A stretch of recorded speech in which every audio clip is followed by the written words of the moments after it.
before all of that, this morning it was announced that 100% mortgage deals are relaunching in the UK. So mortgage mum Sarah Tucker, so nice to have you here. Thank you. Is with us to answer your questions. So let's get straight to the phones. Thank you. So hang on, before we start. Yes. Is this a good thing? I think it's a brilliant thing. I was wondering how you'd feel about it, Dermot, but I think what would be the it's risk a brilliant involved thing. with 100%? Well, we'll go into that, I think, with the callers' questions, because they've been really sending them in. Obviously, the risk that everybody's going to talk about is we've done this before in 2008, and there could be negative equity.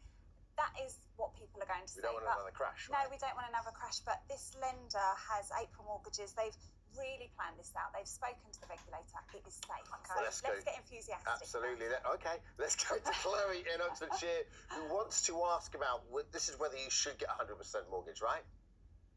Yeah, hi there, guys. I hope you're both well. Hey, thank you for calling in. So what question would you like to ask? What's your circumstance? So my fiance and I are in our mid-20s and we're looking to get onto the property ladder for the first time. Because we're renting, we have little to no savings just because of the cost of living. Yeah. So we're wondering, is it better off going for an 100% mortgage, or should we be considering things like shared ownership?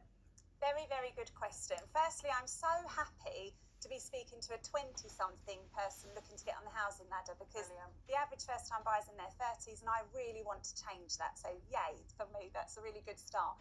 Now, for you, you've said you've got no savings at the moment, so this 100% mortgage could be a brilliant solution for you. And I really want to go into sort of the key facts to see if this relates to you, because obviously I don't know your personal situation. So you'd need to be earning together at least £24,000 as a minimum income. You can be a first-time buyer, which obviously you are, or a homeowner. And this is looking at something that's a completely new concept for the UK, which is 10 to 15-year fixed rates, but with flexibility. So if you want to move house, you can pay this mortgage off and there's no charges. That's not previously the case with a fixed rate. So they're really asking you to open your mind here, get in control. So although you're getting a 100% mortgage, you're going to hold that fixed rate for 10 years. And the more you pay off, the lower the rate's going to get over time. So you are in control with this mortgage as to how much you want to pay off and how much you can actually get that balance down by making overpayments. Now, a lot of lenders will actually cap your overpayments. They'll say you can make overpayments, but only up to, say, 10%.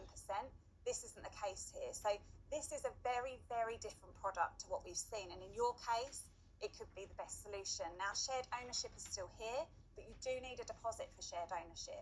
And you're not going to own 100% of the property. You're going to be part owning the property and part renting the rest, and working your way up to owning the whole property. So I'd love to sit and dive into it with you specifically, but if you've got no deposit, you're probably going to be better to look at the 100%. How's that sound, Chloe? Yeah, really good. It's a tough one when you're renting as well, because trying to find money to generate that kind of deposit is always tough. So yeah, I know, I really appreciate that, and it's an exciting move, I think. No worries. Well, listen, I'm sure Sarah won't mind sticking around afterwards if you want to talk about it a little bit more. Like she said, saving a deposit while you're renting is so difficult. The average deposit is £60,000. Would that be, is that a repayment mortgage then? It's a repayment mortgage, great. so you are chipping away at that. That's great, getting people on the property ladder. I love it. Okay, we've got Tina on the line. Tina, good morning. Hello, good morning. Hey, good morning. What's your question to Sarah? So I just wondered, because I'm 52, a young 52, what's my option as regards the 100% mortgage? Because I don't have savings. I'm a nurse. I don't have savings. Okay, well, the good news is I looked into this for you. Now, you can be so you just have to be under 70. So you're definitely young when it comes to this mortgage, but you can't be any older than 80 at the end of the mortgage. So that's going to give you roughly 27, 28 years on your mortgage term to be able to still pay that mortgage off at the end. So yes, you can look at this mortgage. Amazing. So the 100%, yes. And this is why I'm so excited, because there's people like you working hard, not able to save a deposit. It's not easy. So this is going to give so much more accessibility, and that's really what April Mortgage, the lender behind this, is trying to do. Do you think others will follow? No. No, why not? There's other products out there which really rely on sort of the bank of mum and dad supporting it. Because this is such a brand new product, and I can't speak for the lenders, they might shock me next week and come out with one. This is a different structure. It's not something we're used to seeing, so it is quite innovative. I don't necessarily think the whole market's going to do the same. The high street banks, they're much more restricted in what they're allowed to do as well. Okay. Hey, best of luck with that, Tina. Thank you. Lovely. Thank you. Thank you. Good luck. Keris in Newport. Hi, Keris. Hi. Hiya, Keris. What would you like to ask Sarah? So I'm turning 36 next month, single mum, and at the moment I'm in a council property and I'm looking to give up my property, move back to mum and dad to save for a mortgage. But I just don't feel like being a single person I would get a mortgage, so maybe the shared ownership would be a better option, but I don't really know a lot about it. Yeah, I think affordability is a major challenge for people like you in your position. Like you say, you've got one income to try and get that mortgage. Affordability to something you actually like and want to live in. It's a government-backed scheme, so the shared ownership scheme can work really well, and it allows you to work towards this. You know, as your life changes, you said you've got, you know, children that you're looking after. So buying a share in a home is what you can do and work your way up. You'll need to buy around 10% to get started, but you can choose more if you can afford it.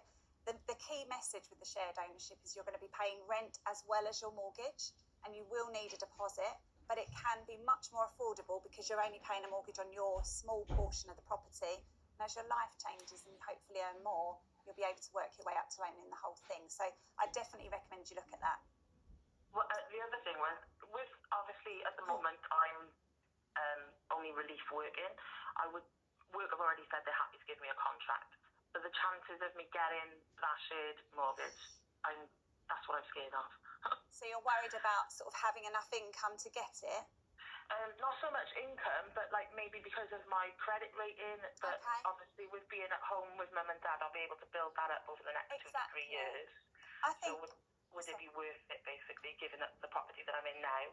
Yeah, I think the biggest thing I'd want you to do is actually speak to someone now, because I think a lot of people do this, whether they're a first-time buyer in your position. They think, well, I don't need a mortgage for a few years, so I don't want to waste your time. But actually what we can help to do is prime you so that you know when you go back to your mum and dad's, if that's the right thing to do, when we look at all the pros and cons, you're working towards something.